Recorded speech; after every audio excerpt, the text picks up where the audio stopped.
Hello, good morning. Welcome to listen to your story and learn a moral program. This is your storyteller, Kevin Narendra Vasa English JP School, Vilchalla Musnur Mandal, Yellow District.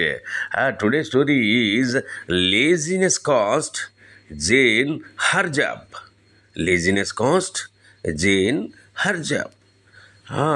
Once a lazy Jane saw a princess fall from her horse and nursed her wounds.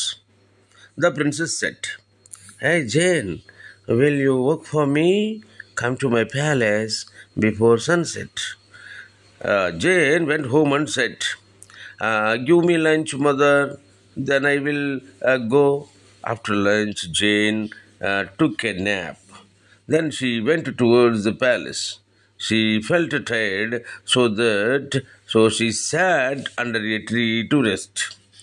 When Jane reached the palace, it was already sunset. The palace doors were shut.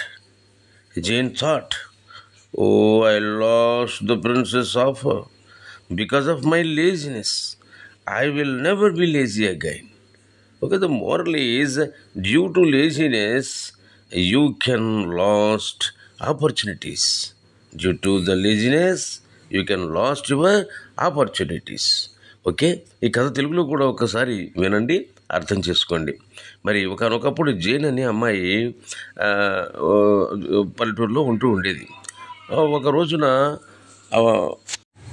వాళ్ళ ఊరి దగ్గరలో రాజకుమార్తె గుర్రం మించి పడిపోవడం చూసి ఆ రాజకుమార్తె యొక్క గాయాలకి సేవ చేసి కట్లు కట్టి చక్కగా చూసింది. దాంతో ఆ రాజకుమార్తె చాలా సంతోషించి జేన్ అంది కదా, జేన్, నువ్వు నా దగ్గర రాజకుమారి కోటలో పనిచేస్తావా? మరి సాయంకాలం చీకటి పడేలోపు నువ్వు రాజకోటకు రా, నేను నీకు ఉద్యోగం ఇస్తాను అంది. దాంతో వెంటనే సంతోషంగా ఇంటికి వెళ్ళింది జేన్. వెళ్ళి అమ్మ నాకు అన్నం పెట్టు, నేను మధ్యాహ్నం బయలుదేరి రాజుగారి కోటకు వెళ్తాను, నాకు ఉద్యోగం ఇస్తా అన్నారు అని చెప్పానంది. సరే అని చెప్పేసి భోంచేసి కాసేపు పడుకుని లేచి లేవగానే బయలుదేరింది.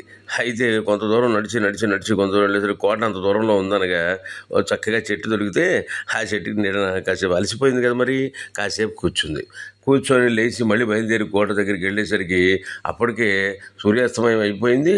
కోట గుమ్మం తలుపులు వేసేశారు. దాంతో పాపం జేన్ చాలా నిరాశపడి అనుకుంది కదా, మనసులో ఏమనుకుందంటే, నా బద్ధకం కారణంగా నాకు వచ్చిన అవకాశాన్ని నేను పోగొట్టుకున్నానే, అయ్యయ్యో ఎంత పని జరిగింది, ఇంకా ఎప్పుడు నేను బద్ధకించకూడదు జీవితంలో అని ఒక నిర్ణయం తీసేసుకుని పాపం మౌనంగా ఇంటికి వచ్చేసిందనమాట.